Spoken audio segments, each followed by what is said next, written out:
right.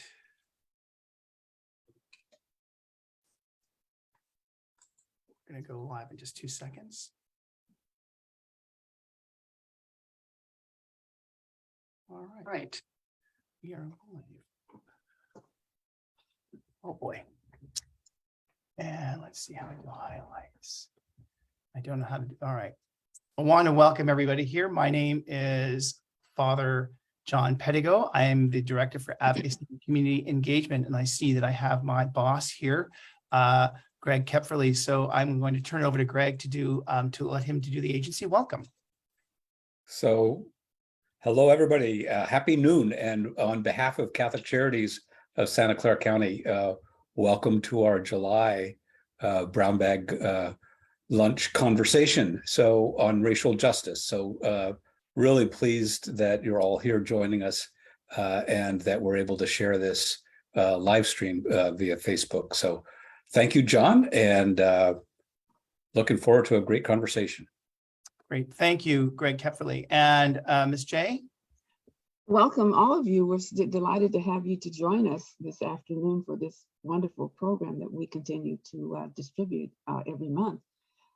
We begin our program with a prayer, which is the national anthem, the Black national anthem. Father John, would you play that for us? And if I'm sure that you might want to sing along, although you're muted, please join. Thank you. All right, so let me do share screen.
Thank you. To introduce our speaker this afternoon, is Reverend Steve Pinkston. Reverend Pinkston is a minister at the Maranatha Christian Center in San Jose, and he's recently retired from Bellarmine College. And in that role as a staff member, he was been a partner of Catholic Charities for many years. He also was an assistant with us in presenting our poverty simulation programs. And of course, with the students who were Velleman students who came to be our student volunteers here. Most currently, Reverend Pinkston has been a member of our speaking. He has been a speaker, and he's been a panelist for these race equity meetings. And we're happy to welcome Reverend Steve with us today. He will introduce our speaker. Reverend Steve, thank you. Thank you so much. As I look out, I see many friends in attendance today. It is good to see you. I'm extremely happy to introduce my friend, the Honorable Shelyna V. Brown, to you today. She is a woman of competence, conscience, compassion, and is a clergy colleague. To do her justly, I would need to spend half of our time this afternoon in sharing her resume. I won't do that, but will simply share a few things about her. As a young girl growing up in a marginalized community in Fresno, California, she saw firsthand the challenges and obstacles faced by many BIPOC residents and yearned to make a difference in the lives of others. Following her graduation from UC Davis and Santa Clara Law School, Judge Brown served as a public defender in Santa Clara County, fighting for all those who did not traditionally have a voice: the marginalized, the indigent, the immigrant, and anyone who needed and deserved court-appointed representation. In 2011, Governor Jerry Brown from California appointed Judge Brown to be to the bench in Santa Clara County. She was one of the youngest judges ever to be appointed. Judge Brown has been recognized for her excellence in advocacy and praised for her contributions to the community. Among her numerous honors and awards, these are just a few: Trial Attorney of the Year, Excellence in Advocacy from the 100 Black Women of Silicon Valley. Silicon Valley Business Journal listed her as one of the 100 women of influence. Silicon Valley NAACP honored her with the Webster Sweet Award for Legal Activism. The Ivy Rose Foundation named her the first recipient of the Distinguished Women of Silicon Valley. She is an orator, an author, an adjunct professor at Santa Clara University, an entrepreneur, a master level coach, and so much more. I could go on, but you don't want to hear me. I'm sure you, like I, want to hear her. Please receive the Honorable Shelyna V. Brown. Elder Pinkston, thank you so much. That was a beautiful introduction. I appreciate it. I want to say just hello to, first of all, honored to be here. Thank you so much to Father Pedigo, who is a class member, and my family. I see Pastor Partee, I see Elder Steve Pinkston, Elder Swilly, just family members. So I'm happy to see you all here today. I want to have a conversation, a crucial conversation about race and justice, specifically as it relates to Santa Clara County. So I want to talk a little bit about that. And I want to welcome questions into the chat, or if you raise your hand, because we can't have a discussion if I do all the talking. I'll talk a bit, and then I want to engage with you to see where you are and if I can answer any questions. I want to just let you know a little bit about me, so you know who is speaking to you. Elder Pinkston said a little bit of it. Poor neighborhood in Fresno, California, and all I wanted to do was be a lawyer. All I wanted to do was stand up for the little guy. And I can't think of anything else. When everybody else wanted to be a princess or a superhero, I wanted to be a lawyer. And I was able to do that. I was blessed, but I never in my wildest dreams did I think or believe that I could be a judge. There were no judges who looked like me. There was one, And there were certainly no judges with hair like mine. So it was hard to imagine sitting in that seat, in that robe, because there was no representation. So one of the things that I do as a judge is I bring young people in and I let them sit in my chair. I let them ask me questions, because I want every young person, every person of color, little boys, little girls, to know that if I can sit here, they can sit here. So that's a little bit about me. I want you to know that I went to law school here in Santa Clara, and I graduated in 1996, and I have been serving this community since 1996. So I am committed to social justice. I am committed to this community. I've been here and I intend to be here until I move, but I am committed to this community. So I just want you to know a little bit about me. So I want to just start by saying, African Americans, Black people, we are not a monolith. So I am going to be speaking in generalities, but please know that we are different in every way. But I'm going to be giving some statistics and talking about some things. So I understand that we are not a monolith, but I am going to do some generalizations. The first thing I'm going to do is talk about kind of national numbers, because Santa Clara County really trends with national numbers. And these are some numbers that I think are really, really important for us to realize. This is a 20-year study nationwide, and it said that nationwide, 1 in 3 Black men will be incarcerated in their lifetime. That's a sobering statistic. That means that's your uncle, that's your dad, that's your son, that's your nephew, right? So those statistics are sobering. It states that I know in Santa Clara, the African-American population is very small. We're about 6%, but we make up more than triple that in the jail population. So that means when I go out on my bench every day, and if I'm out in the world and I'm shopping, I don't see Black people, but when I come to work and I sit on that bench, I see us. So we are more than triple the population, the jail population in this county. We are Black people, Black men, and specifically are more likely to be shot and killed by police, 40% more chance of being killed by police, shot by police. Black men, Black people in general are more likely to be stopped, to be incarcerated, for force to be used against them. And the reason I say these stats is not to make us feel bad, not to make us sad, but to understand where we are. In order to get where you want to go, you have to know where you are. So I want us to know where we are so that we can know where we are going and where we need to be. So these statistics are extremely sobering, but let's talk a little bit more about Santa Clara County. If you have questions as I go along, please put your questions in the chat. So I've been on the bench since 2011. Before that, from 2000, oh my goodness, I can't even remember. For 15 years, I worked at the public defender's office. So I am intimately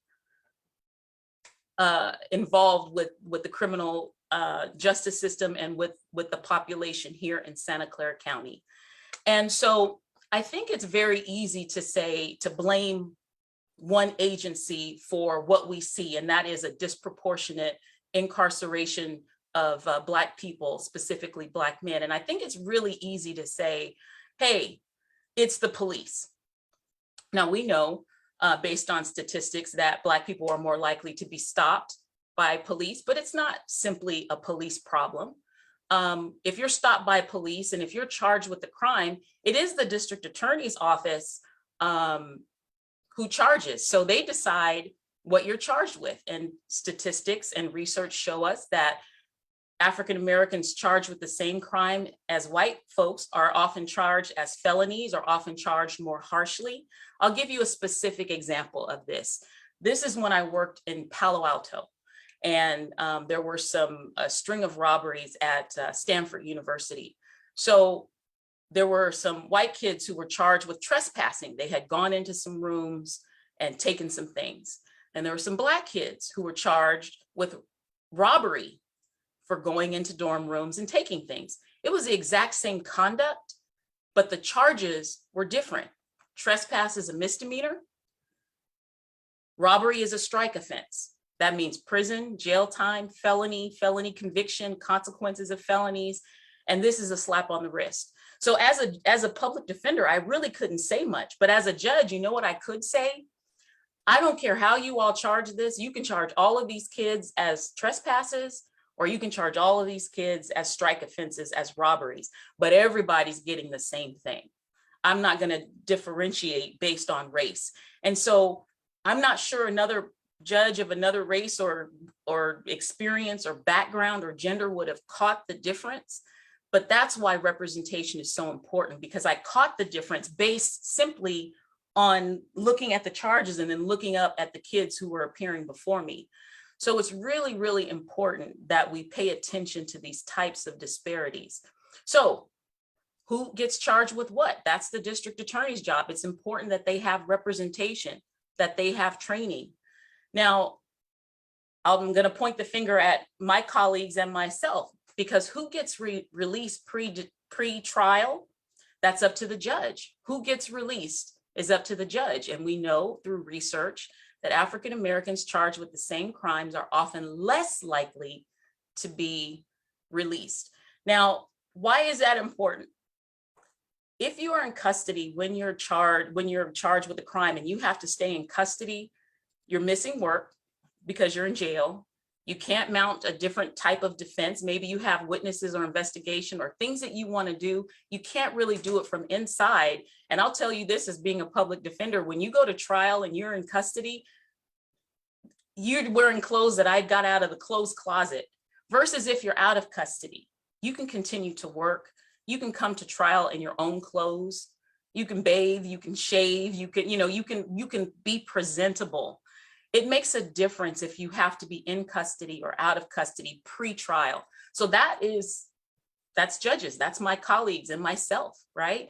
And if you're sentenced, we know national research tells us that African Americans are often given longer sentences than white folks who are charged with similar crimes. That's me, y'all. That's my colleagues and myself. So there is no simple, I'm not here to point the blame, because there is no simple solution to systemic racism. It is baked into the system. So you can't point the finger at police. You can't point the finger only at the DAs. You can't point the finger only at judges. We have to recreate this system because it is broken. Working within the system, which is why I became a lawyer and why I'm a judge, and I'm happy to be here because I can make a difference. Even if it's just in one life, I can make a difference here, but we've got to think about how we change the system. So I have a question here. How do we address the disparities with judges? It's the same at every level. I don't know what you mean by disparity with judges. Maybe you mean, Elder Swilly, the disparity between sentences? Yes, just what you were talking about at every level. The police arrest at a higher level. They incarcerate at a higher level. They prosecute at a higher level, and the judge sentence at a higher level. Yes. At every level. So you said, there's nobody to blame. I'm saying let's blame everybody. I would agree with that. That's what I mean. In other words, there's no one agency or one. It is a system, and I am a part of that system. It is a systemic problem. So that is representation on every single level. That is education. That is understanding implicit bias, right? For everyone. So, but the question is, so we have, as past chair of the Black Leadership Kitchen Cabinet, we have dealt with the police. We talked to them. We've talked to the DA. We've had long conversations with them. But how do you do that with judges? Well, I'm so glad you asked that. So a couple of right after COVID, now we remember that these problems have always been with us, but COVID exposed the disparity in the jails and in the system. It really made us see what was happening. So I was asked to give a training to my colleagues. After that, and I did not hold back. I gave that training like I was from the west side of Fresno. And after that training, we created what we call the Equality Social Justice Committee. That means that judges are now looking specifically at how policy-wise we can be more fair to all folks, those who, because it's not just Black folks, it's if you have money, you can get out. If you have resources, you can get out, all these things. And so we're trying to make it where it's more fair to other people. So that's why it's important to understand policies like $0 bail, which we had during COVID, because our goal was to get out as many people as nonviolent people as possible through the $0 bail. That is going to be ending in July. So we're going to go back to the regular bail schedule. What does that mean for our community? What does that mean for those who are unhoused? I mean, one of the problems that I run into every single day is I hear a group of people saying, you're letting too many people out of jail, they're just recommitting, right? And so that's one voice that I hear. But what people don't see is if they're nonviolent, jail may not be the place for them, right? If they're unhoused, if they're mentally ill, and if they're poor, we are reconsidering, do we want to incarcerate people because they are poor, mentally ill, or unhoused? What do we want to do differently with that group of people? Now, violent offenders, reoffenders, I have no problem holding you. You will be in. But what do we do with those folks who aren't violent and who aren't reoffenders? We have no place for them, right? And then the other people say, you're keeping too many people in. You're keeping in the mentally ill. You're keeping in the unhoused. So there is no simple solution to this, but this is why I'm glad that I have groups like you, because I can tell you some things that you can do to help. Number one, you can vote. Vote for the people who are going to support the types of programs that assist and support our communities, right? You can get educated about policies. What does no bail even mean? What do catch and release with the police do? What does that mean? What do these programs mean? We've lived in this county for many, many years. We need to know what these programs and these facilities mean. We can get politicians to tell us they're doing this and they're doing that, but what are the solutions? So you can demand more resources. So if I had a place where someone came to me and they were committing minor crimes that were not violent, and I had a place where I could send them for housing, for food, for clothing, more than the reentry center, because the reentry center is wonderful. All the reentry centers, and Maranatha has one, Mission Possible. So I know that the reentry centers are great. I recommend people go there. But what about housing? What about more? So if you don't want people in jail, where can we put them? Where can we house them? So you can demand resources from your community leaders. Again, vote for those who are going to support our services. The other thing that you can do, people, is serve. I cannot tell you how many juries I've picked where people, oh, it's a 2-day trial, I can't do it. If you don't serve, then I don't want to hear any complaints. You've got to serve. I also am going to pitch to you right now. We are looking for members of minority communities to serve on the civil grand jury. The civil grand jury is most important. They are, you might hear it on TV, they indict people there, but the civil grand jury takes care of policy issues. They try all types of issues in our community, and we are always, African Americans, always underrepresented. So I'm going to send a link to Ms. Butler to send out to you all. There's an application, there's a process, but if at all possible, I would love for you to be able to serve on civil grand jury or jury duty when you're called to serve. I think the other thing you can do is to hold your leaders and your community folks accountable. I'm one of those. I'm up for election every 6 years. You should not just vote. What we usually do is we call our friends and we say, do you know this judge?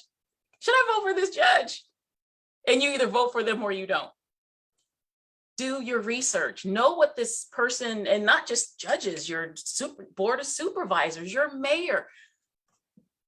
it's going to take all of us. It's not just one agency, it is all of us. And you need to hold us accountable for what we're doing and what we're saying. I'm going to make a bold claim and I'm going to say, run for office, run for local office. If things aren't going the way you think they should go, you should run for office. People have asked me over and over, are you going to run for any? Never. Never. Politics is just never. But there are some people who would be very gifted at that. And I would say run for office. Create things in your community. Like I said, I founded the Equality Social Justice Committee for Santa Clara County judges. We go out and we listen, just what you're doing here. We listen to communities, underrepresented communities all around, because how you see people is how you serve people. And we want to be better, just as Catholic Charities is getting better about listening, judges want to do better, and we want to know the communities that we're serving better. So with this committee, we're getting out and we're learning who it is we're serving. We're learning about their special needs, if there are any, and we are trying to put ourselves in a place where we can be learners, where we're trying to understand and learn the populations that we serve. I teach implicit bias around the state to judges. Judges do not think they have bias. We all have bias, right? And so we have to train and make ourselves aware of that. So let me pause here and see if there are any questions that I can answer for you. I can't answer questions about specific cases, but I can talk about things in general. So if you have any questions for me, let me know.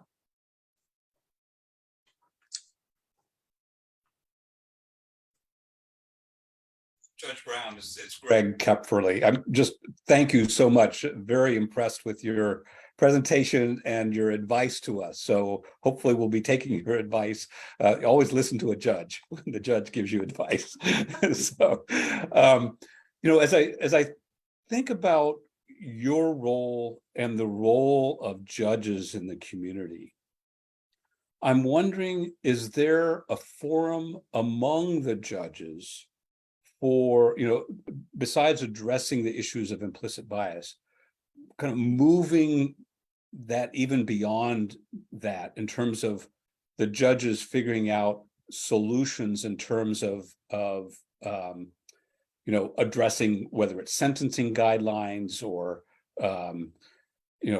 how they're addressing all those things that you brought up right at the beginning. Is there a forum within the judicial framework that the judges themselves can propose some of those changes? Yes, and that is a great question. And what we do locally, we have working groups, but then statewide, California, we have working groups.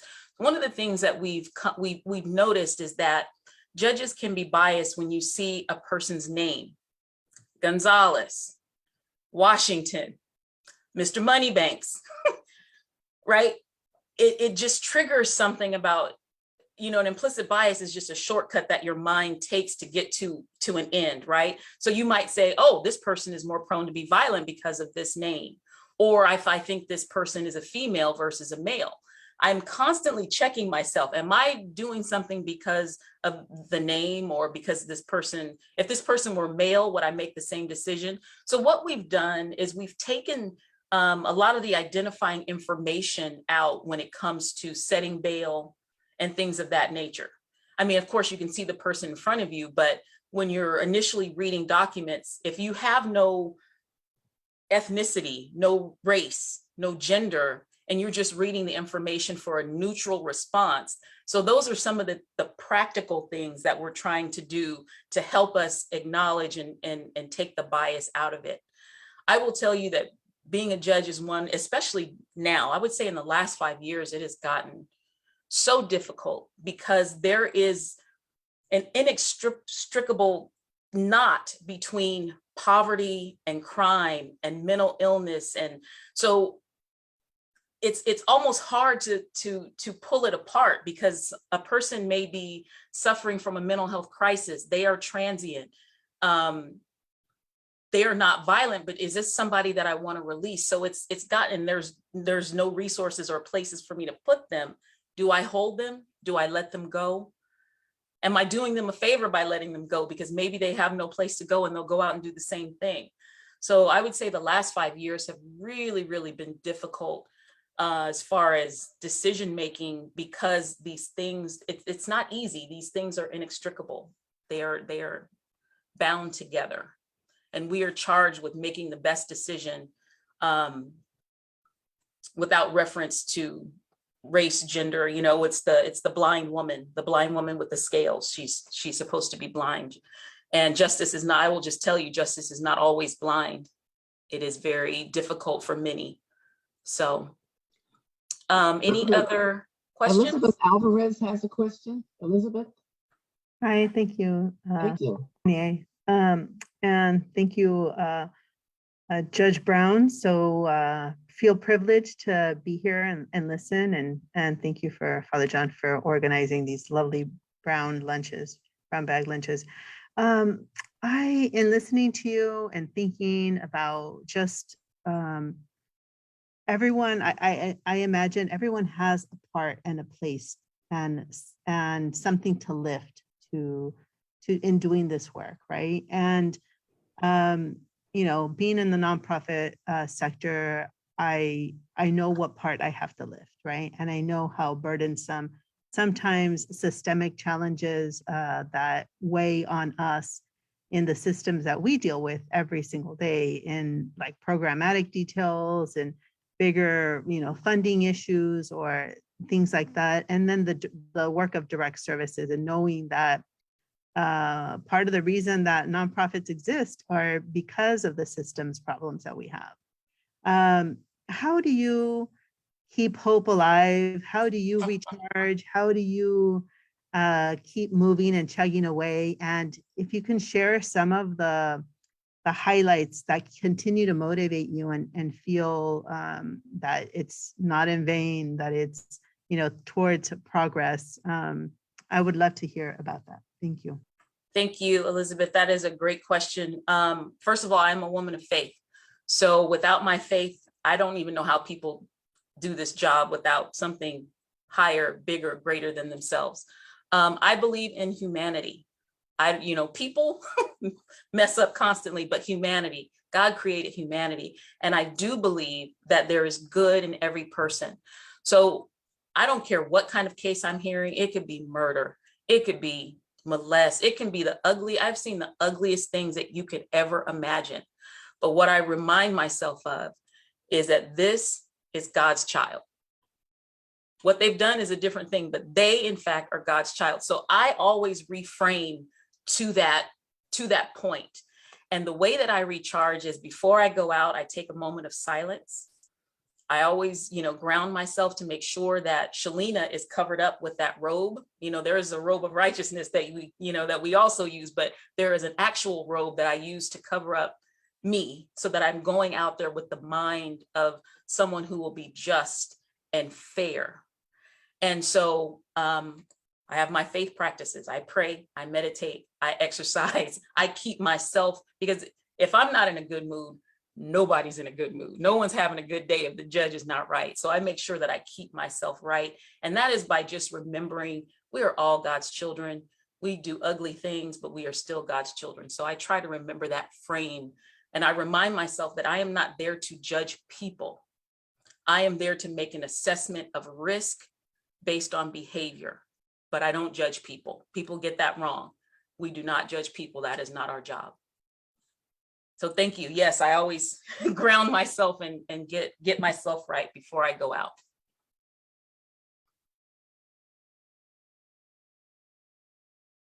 Elder Pinkston.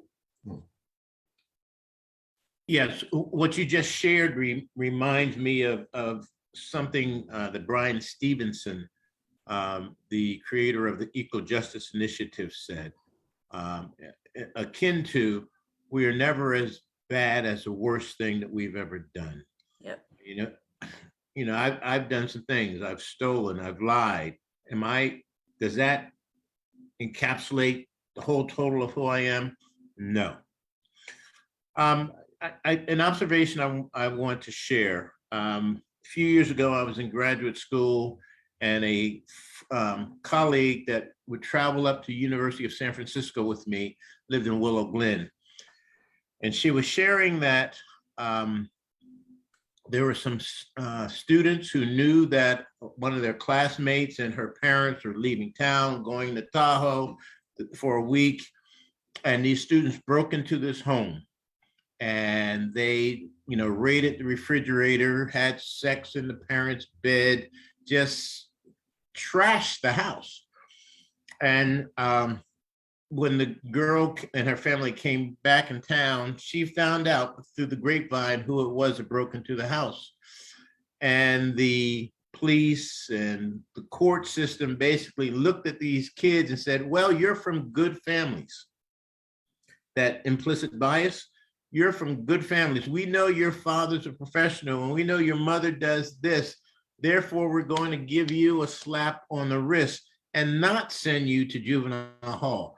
I was a bit enraged because, I said, well, if that was my son or a son or a daughter of somebody that looked like me, we might not gain that same favor. And so That's true. it's more of a rhetorical, it's not really a question, but an observation of, how do we overcome that? How do we beat that? That is the question, right? Because judges are just people, right? They're just humans. We just put on that robe, but we are human. And that means we are victim to bias, all those things. We try to, we have tools to check ourselves, but if a young man comes to court and he has his family and everyone's there, we say, oh, he's from a good family, we should give him a break. And then someone comes in and they don't have their family there. And someone said, well, clearly this kid is not from a good family. No one cares about him. And I said, wait a minute. I grew up as a latchkey kid. My parents were working to keep a roof over my head during the day. So some people, they come to court, they miss an hour's work. That's rent. That's food. So we have to help judges realize that just because people aren't showing up, that doesn't mean they're not from a good family or they don't love their children. It means they might be working to keep a roof over their heads. So we have to change the way we view certain things. I believe that as part of my job as a judge here is to come from, I'm African-American, I'm a woman, I was young, now I'm old, but I started young. And I also didn't come from a lot of money. So the way that I see things is completely different. We stopped bringing people back every week. And because some of us said, listen, if people are working hourly, bringing them back every week they're missing their jobs. They're going to lose their jobs. And then if they don't have jobs, then what?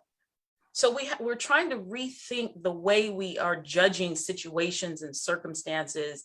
And sometimes I'm just going to say the way people judge people, right? There are many different ways to see a situation. And just because a person's family doesn't come, doesn't mean they're not from a good family. It just may mean the family is working. So we've got to extend what we've always thought we've known about people. But thank you for that, Elder Pinkston. That's pretty much it in a nutshell, right? And then that kid can go on to college. There's no blemish on the record, but this kid, let's talk about the consequences of a felony conviction, right? You lose your right to vote. You have to report that to any potential employers. You can't legally own a firearm. There's so many consequences of being saddled with a felony. And we're seeing people younger and younger every day coming in, and we have to change it, but we have to change it systemically, and not just one agency at a time. This is a systemic problem, and the problems are baked in. So one policy is not going to change it, but when you start changing what the people look like and think like who run the organizations, then you can start to change things. Elder Swilly.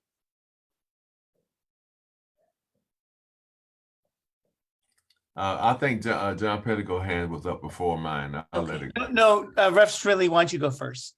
Okay, well, one of the questions I wanted to ask you, this January 6th, this is a big national situation around our ex-president and the public crime and the degree to which it actually speaks to what Elder Pinkston just spoke to, the degree to which we see white people getting off with dastardly crimes, major things, And I want to know, have you seen I think the increase in crime around the country is because we see the good old boys getting off and not being punished at a rate.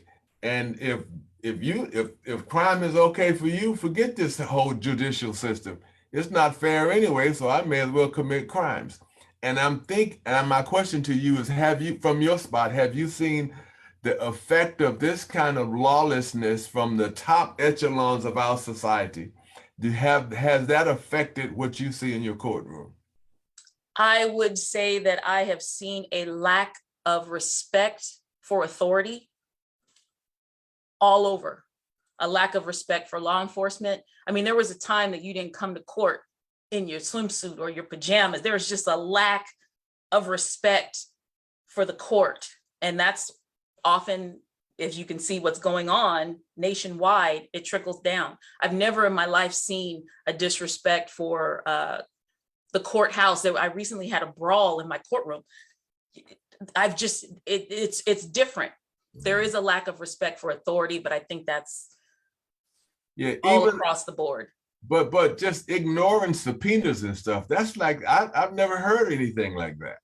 Me either, because you're definitely going to jail if you get a subpoena out of my court. So I don't know. I can't speak to anybody else. Father John, I'm like, this is not Congress. You will go to jail. Yeah, I want to go back to what Reverend Pinkston was talking about, and what you all were talking about, the lack of people, the way that people perceive community. It's like there's a lot of presumptions around that, and to me, it just strikes me that, what is your thought around reentry and creating communities of intention around supporting people? It just seems like church folk could be a place where we could kind of show up at court, where people can start talking and kind of be strong character witnesses and kind of shifting things around. Is that something that is a good strategy? Because to me, it's like, it's a cultural problem. I think we're in a cultural crisis, and not just, systemic. We can change policy, but we're not changing people's hearts by policy. I think we have something horrible has happened in the culture over the past 5 years. I mean, it's always been there. I just think the lid someone just. Yeah, I think COVID exposed a lot of it, right? And it's like, I think with the past administration, the previous occupant of the White House has opened up, just, it seems to me, a whole like ugliness that was already there, and it just became super clear. And it just, and I just wondering, what are your thoughts around shifting culture and faith communities, becoming families for folks coming out and then showing up at trial? Is that helpful? Is it not helpful? I think that has traditionally been, if you're a Black kid and you go away to college, you get to a church and they adopt you in. That's probably what happened to me. I came here as a law student. Maranatha took me in, and it became my family for 30 years, right? I've been 30 years. So it is important. But I will tell you this: if you traipse a whole bunch of preachers in my courtroom, it depends, because often when people come as character witnesses, especially preachers, they talk about themselves, and I'm like, but I want to know about this kid. But so if you're going to be a character witness, talk about the character of the person. I appreciate that you're a bishop, and that's wonderful. God bless you. But how does that help me assess risk for this young person? Right? Tell me about this person. And more importantly, tell me how you're going to support this person. This community, this group of people, we're going to support this person. He or she's going to have a place to live. We're going to make sure he's not going to have to work out there stealing, because we're going to give him a job. Those are the things that I want to hear. But if you just say, I got 8 preachers here, I got to tell you, I do not care. So we need to have a strategic conversation with folks on the line here, because there's a number of my fellow clergy members on here, and your fellow clergy too. It's like, right. How do we have this conversation to be more smart about coming forward? And then what do we need to do about creating a cultural shift? Yeah, I think that's good. I think if you're going to write letters in support, know the person.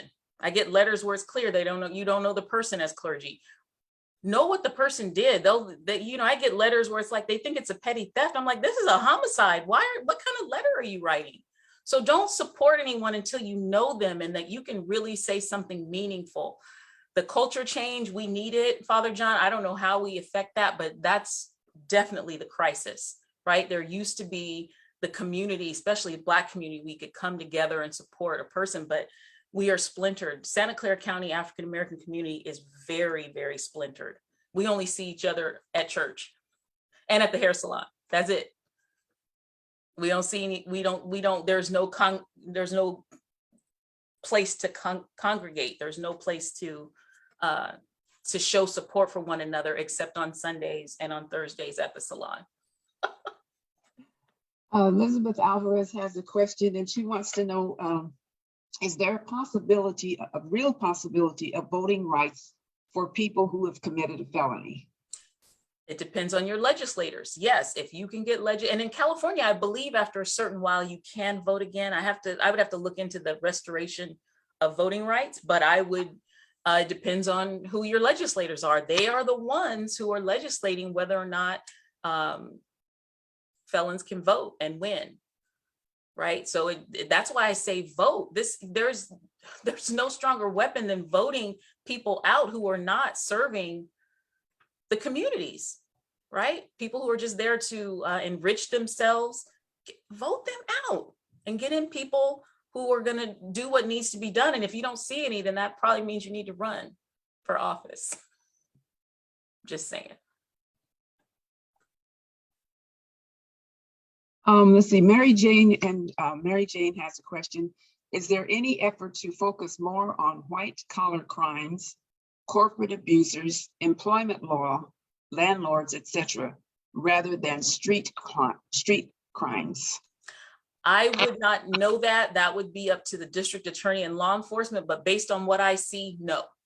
Based on what I see, it is really about it's street crimes, because that's what everybody feels. When someone steals your car and that's what everybody's complaining about. That's what people make the most noise about, are the street crimes, because they are affecting us today.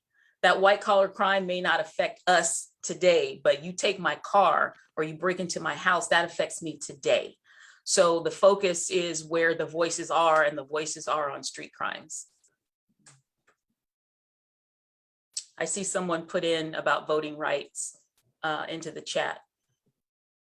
So if, again, civil grand jury, criminal grand jury, those are the people who indict, who talk about our policy. Those are the places where you can specifically affect change. Any other questions for me? Yes, you specifically made an appeal for people to apply for the civil grand jury, not the criminal grand jury. It's not up yet. I'm sorry? It's not up. So I'm doing civil grand jury because we're taking applications now. Okay. And I think you will be good at that, Mr. Pinkston. And so would Elder Swilly. And I teach the implicit bias for the civil grand jury. So we're going to send out that application. Ms. Butler has agreed to send that out, and you all should look at it and apply. I don't think we had any. I think we had one African American in the last 2 years, 3 years. We need to do better. And the term is how long? I think it's 2-year term. Might be 1 year. I have to look at it. It might be 1 year, but it's a serious commitment. Father John? Yeah, when you talked about earlier about the African American community being so disparate, in this valley, not coming together, can you speak a little bit more about that? That's kind of come up in our conversations here and there, and just that cultural strength of being together. And I know you're a woman of faith, and we're only on church, but then what about the folks that don't go to church, a younger generation that don't go? Could you speak about building? What does it take to build a stronger, from your perspective, a stronger African American community here? That's such a great question, and it is a complicated question. I'll ask some of my colleagues, Pastor Partee, Elder Pinkston Swilly, whomever else to jump in on this, because that's exactly what we're trying to do, is build community. Because young people don't go to church anymore, COVID didn't help, right? They already weren't coming, but young people don't go to church because we old folks are not saying things that are appealing. I think we've got to get to the colleges. I think we've got to get to the college people, and then we've got to get to the junior college people. But what about the folks who are not going to college? They're just graduating and working, or they're not graduating. That's the group of people that I want to harness. Those, you know, the colleges, it's easy to capture them and it's easy to motivate them because they're in college, they're motivated. How do we motivate those folks who dropped out of college or just finished college and they're just going to work, but they're going to live in this community? How do we engage them and get them a part of the community? It's really difficult because we have to have something for them to rally around. At church, we're rallying around the cross, right? In college, we're rallying around higher education and upward mobility. What are we rallying these young people and not so young people around when it's not education or religion? I don't know what that is. So we've got to find something that brings them in so that they can rally around that, and we can pull them into the family, into the community. And I don't know what that is. And those are most of the folks who are getting caught up in the criminal justice system. We have another question in the chat here that says, is there a role for non-Black allies in this work? And what would that look like if they're— Absolutely. Nothing gets done without allies. No work gets done without without allies, non-Black allies. Your role is to do what you're doing now, to become educated and to support not just the Black community, but all of these underrepresented communities. Absolutely. I actually would not be a judge, but for old white male allies who rallied for me, who pushed me, who mentored me. The people who hold positions of power and authority, they have to be willing to pull us up. I pull up everybody that I can because someone helped to pull me up. So for allies, absolutely, you are a part of this community. And we appreciate you, and we welcome you. And I think your part is to do exactly what you're doing, to become educated so that you can continue to support. So absolutely. And I appreciate our allies. We can't do anything without our allies. So thank you. You know, we're sort of, as usual, when we get to almost the end, it's like it gets really wonderful and wonderful, more wonderful. And then we sort of run out of time and they have to beat us out of here at basically 1 o'clock. So I'd like to invite, let me see, before we go on, Judge, do you have any further comments you'd like to make before we ask our CEO to say a closing words? The only thing I want to say is I appreciate the forum and the platform. I appreciate what Catholic Charities is doing. I want you to remember that this is your community and there are things that you can do. You hold us accountable, vote, you know, all those things. And just remember that we are in this together. The reason I work so hard for this community, yeah, I might live in a different neighborhood, but whatever is happening in San Jose affects me.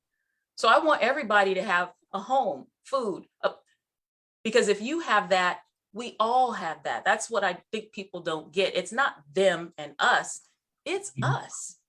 It is all of us. We are in this thing together. And that's all. Thank you so much. Well, thank you so much as well.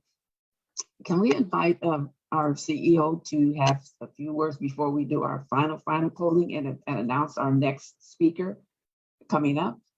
Greg, is he there? And Judge Brown, again, on behalf of Catholic Charities, thank you so much for your inspiring and challenging words to get us active, get us organized, get us moving forward in very practical ways. We've got big challenges in front of us, but truly together as a community, we believe that we can transform our community. So thank you for leading that with the judges and helping educate us here today. So thank you, and thank you to all of our guests and partners in the conversation today as we continue this conversation on racial justice going forward. So Jeunie, what is next? We have something coming up, I think, in September. Father John, are we free to share that yet? You're muted. We're still in negotiations with the next speaker, but it would be another person that that I think that we would just like to get everybody into your email so that we can kind of build our work for the future. But we're, I think you say I think we have to wait. It'll be a big speaker. It'll be another amazing speaker. We'll take August off, I think, Ms. J. Are we taking August off? We're not doing August. Yes, we're taking August off. We were going to be involved with the Jazz Festival. I'm not quite sure how that's going, but we will come back in September. And we really would like to put you on our mailing list so that you're invited, because these programs are very informative. And I'm sure that even some of you may be speakers at some of our going on presentations as well. And we welcome you and we thank you so much for even taking the time out to join us today. And please let your friends know, those that did not attend, these are recorded so that information is posted on our website. And we thank Judge Brown just from every piece of our body here for coming. So let's give her actually a wonderful round of applause. Please unmute yourself and let's say thank you, Judge Brown. Thank you, Judge Brown. Thank you, Judge Brown. Judge Brown. Great. And thanks for the invitation, Greg. Thanks. Thank you for having me. I was so honored to be here. Thank you. Thank you all. Good night. Thank you all so much. All right. Bye now. Bye. And this concludes our Catholic Charities a brown bag lunch on race equity. We hope to see you in September. We'll let you know who's coming up. Thank you. Bye-bye now. Bye.